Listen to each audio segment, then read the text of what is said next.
मैं अपनी बीवी और एक माँ की बच्ची को छोड़कर दुबई आ गया था। जब मैं पाकिस्तान लौटने का जिक्र करता था तो मेरी माँ और मेरा भाई मुझे अपनी मजबूरियों की सांसा सुनाकर रोक देते थे। इसी तरह पूरे 10 साल गुजर गए। मेरी बीवी को कैंसर हो गया। वो बेचारी मेरी मिन्नत तरले करती रही कि पाकिस्तान लौटकर वापस आ जाओ, मगर मेरे सामने मेरे घर वालों की काफी ज्यादा मजबूरियां थी।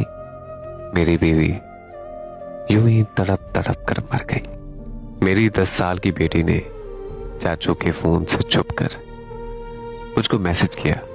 उसने लिखा था कि पापा वापस आ जाओ, नहीं तो ये लोग मुझे जान से मार देंगे। मैं बिना बताए पाकिस्तान वापस आया तो ये देखकर मैं हैरान रह गया कि कहानी यहां से शुरू होती है। मेरी शादी को अभी 1.5 साल ही हुआ था कि मुझे रोजगार के सिलसिले में दुबई आना पड़ा।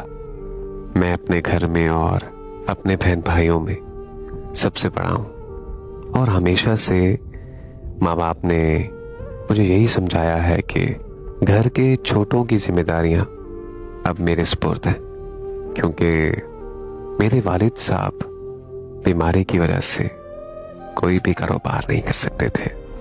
मेरा नाम हमाद है। मैं लाहौर के करीब एक गांव का रहने वाला हूं। पहले मैं लाहौर में बहुत बड़ी कंपनी में काम करता था और मेरी तनख्वाह भी अच्छी खासी थी। लेकिन जैसे ही मेरी शादी हुई, अम्मा ने बार बार मुझे ये कहना कि मेरा बेटा, अब इस तनख्वाह में दो घर के खर्चे नहीं चल सकते। मेरी बीवी वैसे तो बहुत सब्र और शुक्र वाली थी, लेकिन कभी कभार अगर वो कोई फरमाइश कर देती थी तो मेरी वालिदा मेरी बीवी को ढेरों बातें सुना देती थी।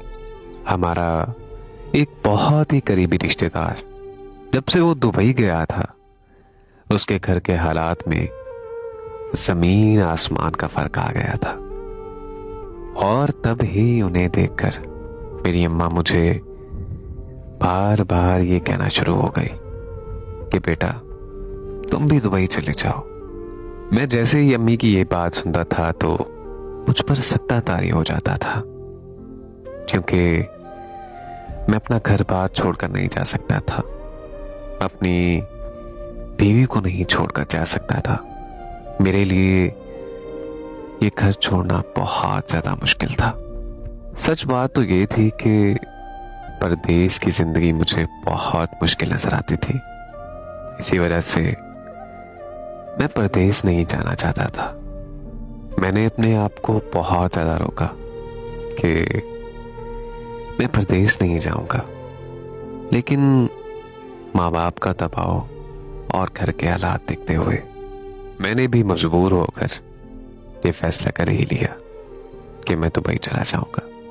मेरी बीवी के माँ बाप की तरफ से दिया गया सारा सेवर अच्छा खासा भारी था। अम्मा ने इसरार करना शुरू कर दिया कि मैं नौरीन का सेवर बेचकर अपना बैरून मुल्क रवानगी का खर्चा करूंगा, और जैसे ही मेरी तनख्वाह शुरू हो गई, मैं अपनी बीवी का उसे सारा जेवर वापस लौटा दूंगा।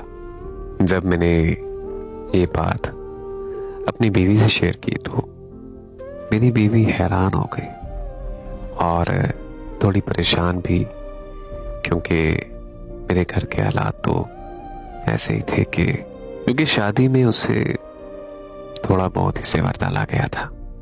मैंने अपनी बीवी को ये यकीन दिलाया कि मैं दुबई पहुंचते ही सबसे पहले तुम्हें जेवर बना कर दूंगा। उसके 2 भाई थे और वो इकलौती ही बहन थी।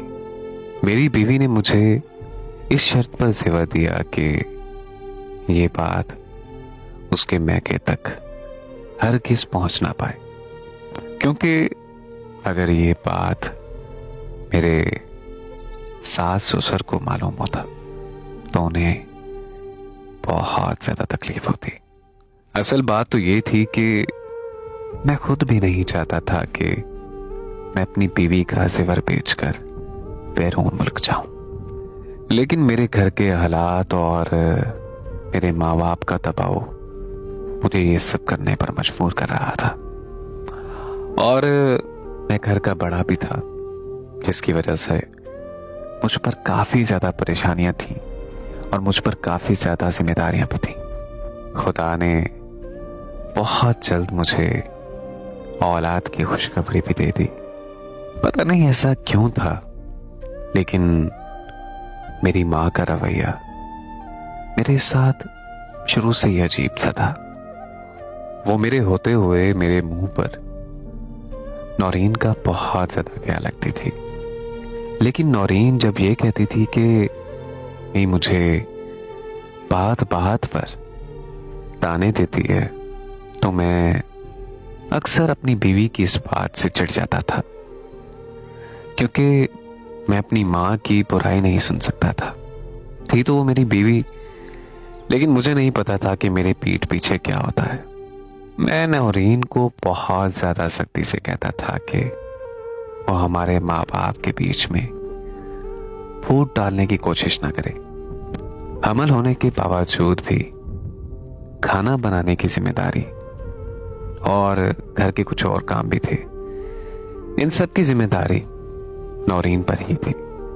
अमूमन तौर पर जब उसकी तबीयत खराब हो जाती थी तो डॉक्टर मुझे बहुत ज्यादा सख्ती से ये कहती थी कि उसे उस वक्त आराम और सुकून की बहुत ज्यादा जरूरत है।